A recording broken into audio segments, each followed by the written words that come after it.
யாருமே வீட்ல இல்ல. யாராவது பாக்குறதுக்குள்ள நகை எடுத்துட்டு போயிடணும்.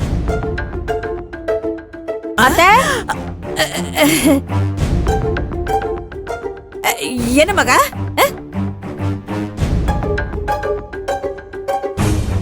என்ன இந்த நேரத்துல வீட்டுக்கு வந்திருக்கீங்க? ஹோட்டல்ல தானே இருந்தீங்க? அது ஒண்ணு இல்ல, ஹோட்டல்ல தான் இருந்தேன். கீர்த்தி ஏதோ முக்கியமான ஹோட்டல் ரசீதை வீட்ல விட்டுட்டு போயிட்டாளாம். அதை எடுத்துக்கிட்டு போதான் வந்தேன். ஓஹோ, சரி அத்தை போங்க. சரி நீ போமா போ.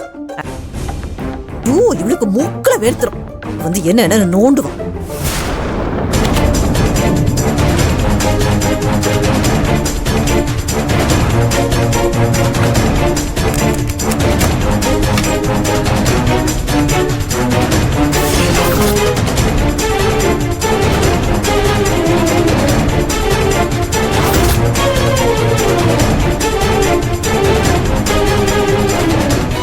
இந்த நகையை எங்க வச்சேன்னு தெரியலையே.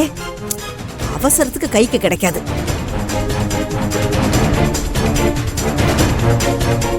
அப்பா கிடைச்சிருச்சு. ஆசையா வாங்கின நகை கடைசியில இப்படி வந்து தலையில விடிஞ்சிருச்சு. என்ன பண்றது? வா மகா, நீ எங்க இங்க? இல்ல ஒண்ணும் இல்ல, வீட்டுக்கு வந்ததுதான் வந்தீங்க. மத்தியானம் சாப்பாடுலாம் செஞ்சு வச்சிட்டேன், சாப்பிட்டுட்டு போயிடுங்களேன். இல்ல மகா, அதெல்லாம் வேணாம். கீர்த்தி எங்க பில்லுக்காக காத்துக்கிட்டு இருப்பா. நான் உடனே போயாகணும். நான் ஹோட்டல்லே சாப்பிட்டுக்கிறேன். அப்படியா? ஆமா சரி, நீ போ. சரி.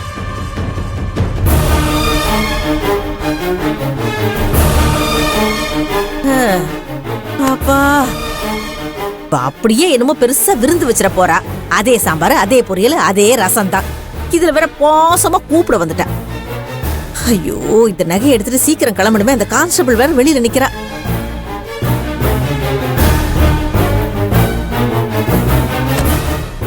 ஏமா ஏமா ஏமா, இந்த நகையை எடுத்துட்டு வர எவ்வளவு நேரம் உனக்கு? ஆமா, என் கஷ்டம் எனக்கு தான் தெரியும். நீ பேசாம வாமா. ஆட்டோண்ணே எடுங்க, வண்டி எடுங்க.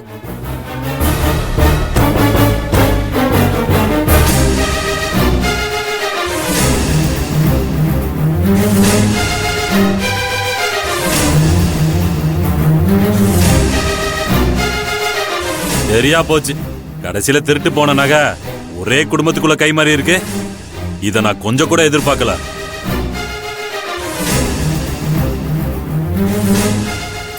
சார், ஒரு சின்ன ரெக்வெஸ்ட்.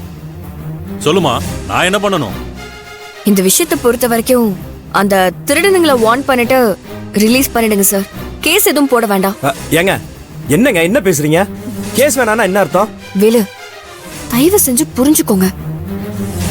இந்த கேஸ்ல நம்ம வீட்டு ஆளுங்களும் சம்பந்தப்பட்டிருக்காங்க. இப்ப மட்டும் நம்ம கேஸ ஃபைல் பண்ணி இத அடுத்த கட்டத்துக்கு எடுத்துட்டு போனா நம்மளோட குடும்பத்துக்கு தான் அவமானம். அதான் திருடுங்க யாருன்னு தெரிஞ்சு போச்சுல, அப்புறம் என்ன, இந்த பிரச்சனை இதோட விட்டுறலாம். சார், உங்களுக்கு புரியும்னு நினைக்கிறேன். இதுல எங்க ஃபேமிலி இன்வால்வ் ஆயிருக்கிறதுனால வெளியில தெரிஞ்சா எங்களுக்கு தான் கஷ்டம். அதனாலதான் சார் நான் சொல்றேன். உங்க கன்சர்ன் எனக்கு புரியுதுமா. இதே வேற யாராவது இருந்திருந்தா கண்டிப்பா ஆக்ஷன் எடுத்து இருந்திருப்பேன். சந்தனம் பாண்டி சார் முகத்துக்காக பாக்குறேன். சரிமா, நான் கேஸ் போடல. ரொம்ப தேங்க்ஸ் சார். அப்புறம் இத பத்தி எங்க அப்பா கிட்ட நானே சொல்லிடுறேன். நீங்க எதுவும் சொல்ல வேண்டாம். சரிமா, நகை வரட்டும். நகையை வாங்கிட்டு வாபஸ் பேப்பர்ல கையெழுத்து போட்டுருங்க. அப்படியே ஒரு லெட்டர் ஒன்னு எழுதி கொடுத்துருங்க. ஓகே சார், நீங்க சொல்ற மாதிரியே செஞ்சிடலாம். சரிமா, நகை வர வரைக்கும் அப்படி கொஞ்சம் வெயிட் பண்ணுங்க. செல்வி, ரொம்ப தேங்க்ஸ்.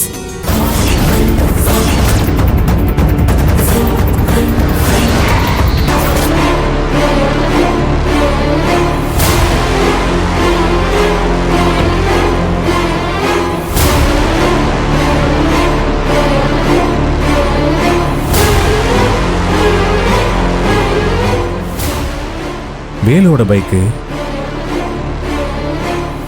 ஸ்டேஷன்ல வேலு என்ன பண்றான்?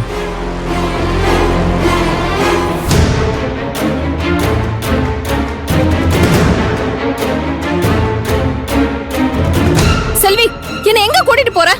நான் சொல்றது ஒரு நிமிஷம் கேளு செல்வி. என்னாச்சு செல்வி?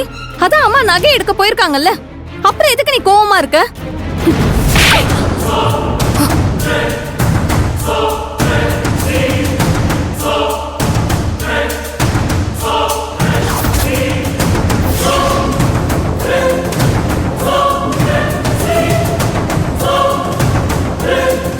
இப்ப எதுக்கு செல்வி என்ன அடிச்ச? நீ பண்ண காரியத்துக்கு உன்னை ஒரு அறையோட விட்டேனேன்னு சந்தோஷப்படு. நான் இப்ப என்ன தப்பு பண்ண?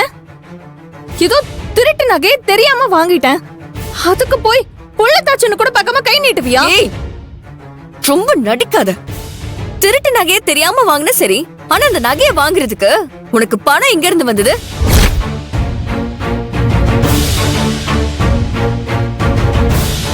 ஒழுங்கு மரியாதையா உண்மையை சொல்லு.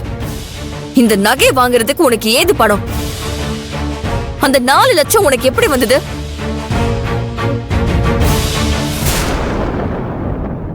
மகா, நீ கடை விக்கிறதுக்காக நான் கொடுத்த பணம் தானே அது. ஒழுங்கா உண்மையை சொல்லு.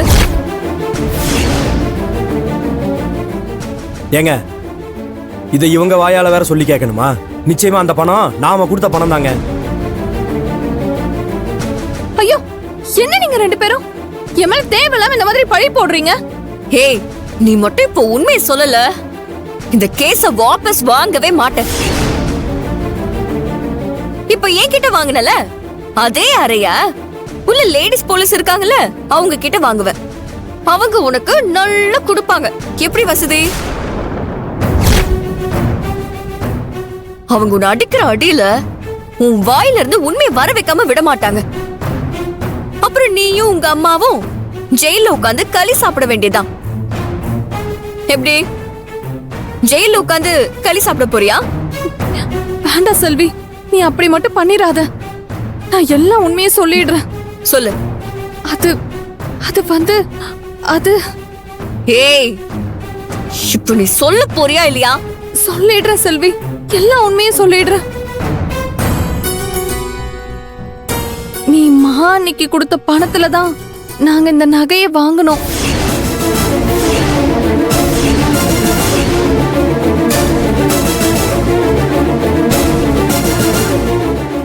இப்படி ஒரு கேவலமான காரியத்தை பண்றதுக்கு உங்களுக்கு எப்படிங்க மனசு வந்தது?